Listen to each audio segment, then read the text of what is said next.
తాకట్టులో ఉన్న బంగారాన్ని విడిపించి ఆ రోజున్న మార్కెట్ ధర కట్టి మిగిలిన డబ్బును మీకు అందిస్తుంది కొమ్మూరి గోల్డ్.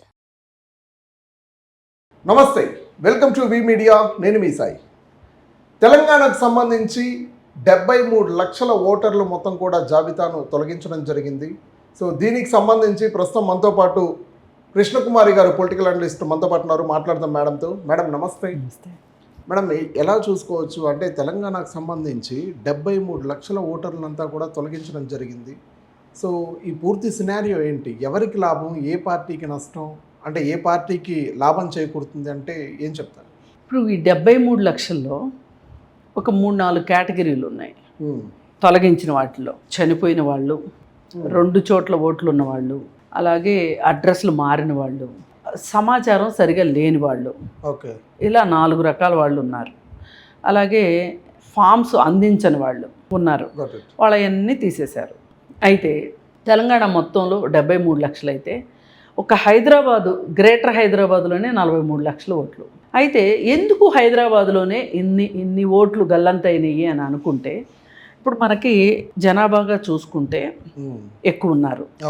ఆంధ్రప్రదేశ్ నుంచి ఇక్కడికి వచ్చిన వాళ్ళు కానీ, అలాగే తెలంగాణ రాష్ట్రాల జిల్లాల నుంచి వచ్చిన వాళ్ళు కానీ చాలామంది హైదరాబాద్లో ఉంటారు. అయితే వీళ్ళందరూ ఒకప్పుడు ఓట్లు ఉన్నాయి ఇక్కడ.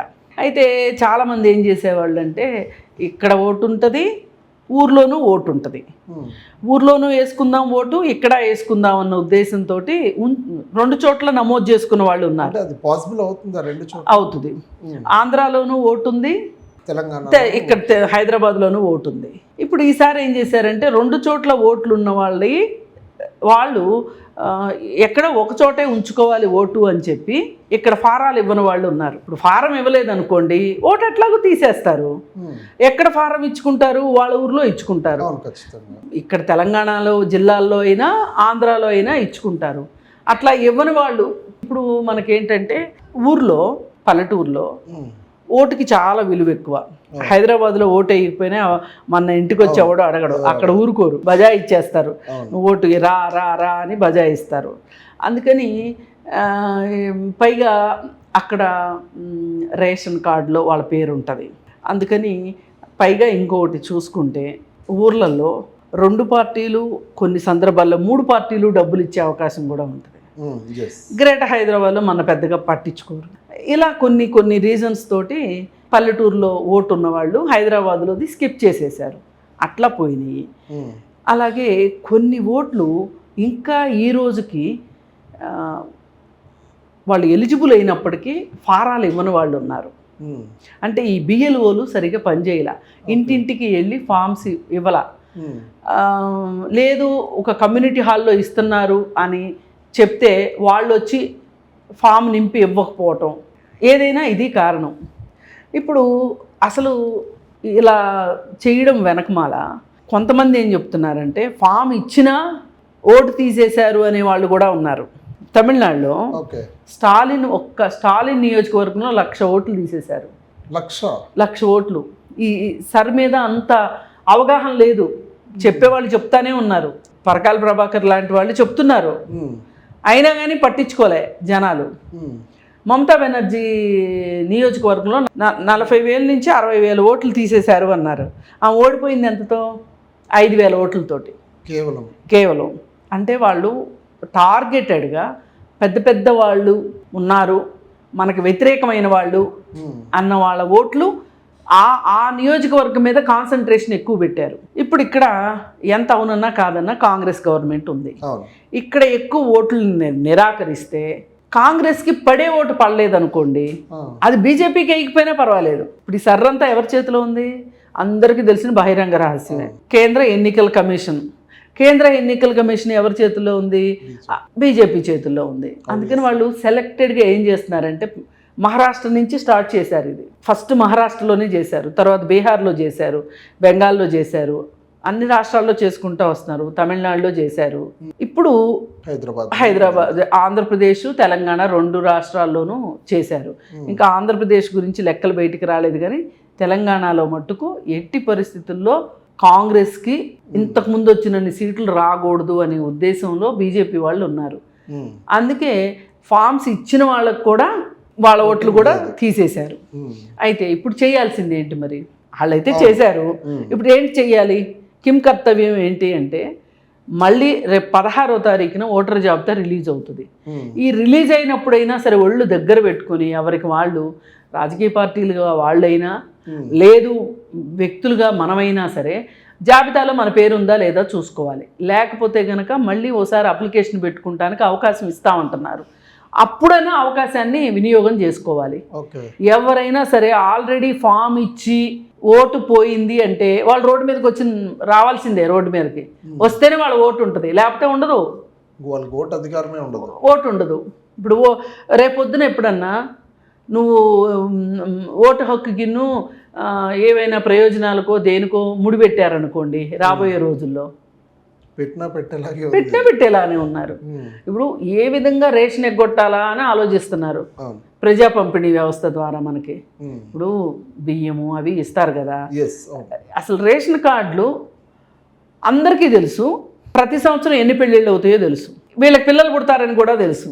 మరి అలాంటప్పుడు కొత్త రేషన్ కార్డులు ఇవ్వకపోతేనో, లేకపోతే రేషన్ కార్డులో పెళ్ళైన తర్వాత వాళ్ళ పేరు చేర్చే పనిలోనో, పిల్లలు పుడితే పిల్లల్ని చేర్చే దాంట్లోనో పట్టించుకోరు. ఇప్పుడు ఒకళ్ళు వచ్చి రేషన్ కార్డులో యాడ్ అయ్యారనుకోండి, ఇంకో 5 కిలోలు బియ్యం ఇవ్వాలి కదా, అందుకోసం అని చెప్పి. అందుకని ప్రభుత్వం ఏమో మేము చాలా చేస్తున్నామని చెప్తూ ఎక్కడో చోట బొరి పెట్టాలని చూస్తుంటారు. ఇప్పుడు ఈ ఓటు హక్కు కూడా అట్లాగే అయిపోయింది. ఇప్పుడు ఓటు హక్కు ఎంత అపురూపం అయిపోయిందంటే, ఒకప్పుడు ఓటు వేస్తా లేకపోతే లేదు. హైదరాబాద్లో ఒకసారి 23% జూబ్లీ హిల్స్ నియోజకవర్గంలో 23% ఓట్లు పోలేనాయి. ఎమ్మెల్యే నవీన్ యాదవ్ చాలా పాత రోజులు, చంద్రబాబు నాయుడు ఉన్న టైంలో. అయితే ఆయన ఆక్రోషంతో ఊగిపోయాడు. ఏంటి అసలు జూబ్లీ హిల్స్ని ఎంత డెవలప్ చేశాను, ఎంత మంచి రోడ్లు వేసాను, అది చేశాను, ఇది చేశాను, ఇంత చేస్తే ఓటేయరా మీరు బయటకు వచ్చి. ఆ రోజు క్రికెట్ మ్యాచ్ ఉంది, ఓటేయడానికి రాలా. అయితే ఇక్కడ మనకు కావాల్సింది ఏంటంటే జనాలు ఎక్కువ ఓటేసేయటానికి, మీకు ఓటు హక్కు ఉన్నప్పుడు ఓటు హక్కును వినియోగించుకోండి అని చెప్తున్నారు. ఇప్పుడు వీళ్ళు ఏం చేస్తున్నారు, ఉల్టా ఓటు హక్కు తీసేస్తున్నారు. అంటే ఈ ఓటు హక్కులో దొంగ ఓట్లు కూడా పట్టుకునే ఛాన్సెస్ ఉంటాయి కదా, దీనివల్ల కూడా ప్రభుత్వానికి లాభమే కదా అనుకోవచ్చు. దొంగ ఓట్లు ఒకటి 2 చోట్ల నమోదయ్యేది పట్టుకుంటారు, కానీ దొంగ ఓటు ఎక్కడి నుంచి వస్తుంది నాకు అర్థం కాదు. ఈ దేశం కాని వాడికి ఓటు హక్కు ఎట్లా వస్తుంది చెప్పండి మీరు. అంటే ఎలక్షన్ కమిషన్ దృష్టికి పోకుండా ఓటర్ కార్డు ఒకటే ఫోర్జరీ లాంటిది ఒకటి చేసుకునే ఏదైనా పాసిబిలిటీస్ ఉన్నాయి. లిస్ట్ వాళ్ళు కదా పెట్టాలి, లిస్ట్ వాళ్ళు కదా ఫైనలైజ్ చేస్తారు. ఎన్నికల కమిషన్ ఓటర్ లిస్ట్ ఫైనలైజ్ చేస్తుంది. ఇప్పుడు నాకు ఓటు కావాలని చెప్పి నేను అప్లై చేసుకుంటానండి. నేను ఓటు కావాలి అంటే నేను ఏమేమి పెట్టాలి అక్కడ? నా 10th క్లాస్ మార్క్ లిస్టు, చదువుకున్న దాన్ని అయితే నా ఫోటోలు, నా ఇంటి అడ్రస్సు, అవన్నీ నేను Aadhaar card, everything, Aadhaar card అన్నీ ఇవ్వాలి. ఆధార్ కార్డు లేనప్పుడు కూడా ఏం చేశారు, రేషన్ కార్డు లేకపోతే ఏదో ఒకటి 10th క్లాస్ సర్టిఫికెట్ ప్రకారం ఇప్పుడు ఓట్లు రాసుకునే వాళ్ళు ఇంటికి వస్తారు, జనాభా లెక్కలు ఓట్లు రాసుకునే వాళ్ళు కూడా వస్తారు. వచ్చినప్పుడు మనం ఏం చేస్తాము, వాళ్ళకి ఇగో మా అమ్మాయి మా అబ్బాయి అని చెప్తాము, ఎక్కిచ్చేసేవాళ్ళు. ఇప్పుడు నేను హైదరాబాద్ కొత్తగా వచ్చా, ఇక్కడ ఉందాం అనుకుంటున్నా, ఇక్కడ ఓటు హక్కు కావాలనుకుంటున్నా. ఒకనొక టైంలో పోస్ట్ ఆఫీసులో ఓటు హక్కు నమోదుకి అవకాశం ఇచ్చారు. వెళ్ళి పోస్ట్ ఆఫీస్లో నా పర్సనల్ ఎక్స్పీరియన్సే, నేను వెళ్ళి అప్లికేషన్ ఇస్తే నాకు ఇంటికి ఒక 2 నెలలు పోయిన తర్వాత ఓటర్ కార్డు వచ్చింది. ఇంటికి 2 నెలలకి ఓటర్ కార్డు వచ్చింది. అంటే వాళ్ళు ఏదో ఒక టైం పీరియడ్ పెట్టారు, ఈ టైం లోపల మీరు పలానా చోట్ల అప్లై చేసుకోండి అంటే, నాకు పోస్ట్ ఆఫీస్ అందుబాటులో ఉంది, నేను పోస్ట్ ఆఫీస్లో అప్లై చేస్తే వచ్చింది. అట్లా వస్తాయి. ఇప్పుడు ఆధార్ కూడా ఉంది కాబట్టి ఆధార్ కూడా, అయితే ఆధార్ లింకప్ చేస్తే 2 చోట్ల 3 చోట్ల ఓట్లు ఉండేది ఈజీగా టైప్ అవుతుంది, అరికట్టవచ్చు ఏదైనా. ఇప్పుడు ప్రకాష్ రాజు ఉన్నారు, ఆయనకు ఆ మధ్య ఆయన మీద 4 చోట్ల ఓట్లు ఉన్నాయని చెప్పి ఆయన మీద కేసు వేశారు ఎవరో, సునకానందంతో. తీరా తేలింది ఏంటంటే ఆయనకు మద్రాసులో 1 చోటే ఓటు ఉంది అని చెప్పి తేలింది.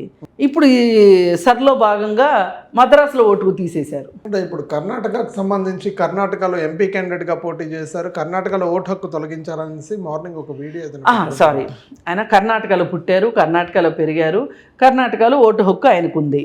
ఆయన పైగా ఎంపీగా కూడా పోటీ చేశారు. అలాంటి ఆయన ఓటు తొలగించారు. ఎందుకంటారంటే కేంద్రంకి విరుద్ధంగా పోయినందుకంటే అంతే మరి. ఈ మనిషి మనకు ఓటేయరు అంటే ఆ ఓట్లు తీసేటు ఇప్పుడు చూస్తారండి. ఇప్పుడు స్టాలిన్ గారు ఉన్నారు మద్రాసులో. స్టాలిన్ గారి నియోజకవర్గంలో ఎన్ని బూతులు ఉన్నాయి, ఏ బూత్లో ఆయనకి బాగా మెజారిటీ వచ్చింది అది చూస్తే ఇగో ఈ బూత్లో ఇన్ని ఓట్లు మెజారిటీ వచ్చింది ఆయనకి, ఎవరు వేసి ఉంటారు అనేది వీళ్ళ పార్టీ వాళ్ళు ఎట్లా ఉంటారో ఆపోజిట్ పార్టీ వాళ్ళు కూడా ఆ రోడ్లో ఉంటారు కదా, వాళ్ళు కూర్చొని లెక్కేస్తారు. ఇదిగో ఈ ఇంట్లో ఇన్ని ఓట్లు పడవచ్చు అందాజాగా లెక్క వచ్చేస్తుంది వాళ్ళకి. ఏ ఇంట్లో ఓట్లు ఆ ఇంట్లో ఓట్లని టార్గెట్ చేస్తారు. ఇప్పుడు కొన్నిసార్లు ఏం చేస్తారు, పిల్లలు ఫారిన్ వెళ్తారు చదువుకోవటానికో ఉద్యోగం చేయడానికో వెళ్తారు, వాళ్ళకి ఇక్కడ ఓటు ఉంటుంది. వాళ్ళు ఇక్కడ లేకపోయినా కానీ ఏదో ఒకటి మాయ మటుకు చేసి ఓట్లు వేసేస్తుంటారు. అట్లాంటివి కూడా ఇప్పుడు తీసేసే అవకాశం ఉంది. లేదు వాళ్ళు కూడా ఫామ్ పెడితే గనక ఫారిన్ నుంచి కూడా ఫామ్ పెట్టుకుంటే గనక ఏమో మళ్ళీ వచ్చేయచ్చు కదా. అది అవకాశం ఉంటుందా? అది ఫామ్ ఇక్కడికి వచ్చి ఫిజికల్గా ఫిలప్ చేయాలో లేదంటే అట్లేం లేదు. ఇప్పుడు నేను పలానా చోట ఉన్నాను, నా ఓటుని నేను నమోదు నేను సర్ ద్వారా నేను ఇది చేసుకుంటున్నాను అంటే కనుక అవకాశం ఇస్తారు. ఇప్పుడు అమెరికా వెళ్ళిన వాళ్ళు అక్కడే ఉండిపోతారని లేదు కదా, వచ్చేస్తారు కదా, వచ్చినప్పుడు ఓటు కావాలి కదా, అందుకని చెప్పి వాళ్ళు ఓటు ఉంచుతారు. కాకపోతే కొందరు ఏం చేస్తారంటే ఇప్పుడు ఒక ఊర్లో కాంగ్రెస్ బాగా బలంగా ఉందనుకోండి, ఈ రెండో పార్టీ వాళ్ళకి సంబంధించిన ఓట్లు ఇట్లాంటివి ఏమైనా ఉన్నాయా అనేది తెలిసిపోద్ది కదా, ఏ ఇంట్లో పిల్లోడు ఎక్కడికి వెళ్ళాడు అన్నీ తెలుస్తాయి కదా, వాళ్ళు ఓటు తీసేస్తారు. ఇప్పుడు నాకు ఇందాకే ఎవరో చెప్తున్నారు, ఆంధ్ర అతను వాళ్ళ ఊర్లో వాళ్ళ విఆర్ఓ ఓటు తీసేశాడంట. విఆర్ఓ తీసేసాడంట ఓటు. ఏంటి అంటే ఆ విఆర్ఓ ఈయన ఆపోజిట్ పార్టీ అంట, కానీ ఇతను కావాలని ఊరు వెళ్ళి మరి ఫామ్ ఇచ్చి వచ్చాడంట. ఫామ్ ఇచ్చి వస్తే కూడా ఓటు తీసేశారు. ఇప్పుడు మళ్ళీ అతను ఛాలెంజ్ చేసుకుంటాడు, మళ్ళీ ఇంకోసారి ఫామ్ ఇస్తాడు, నా ఓటు ఎట్లా తీసేశారని.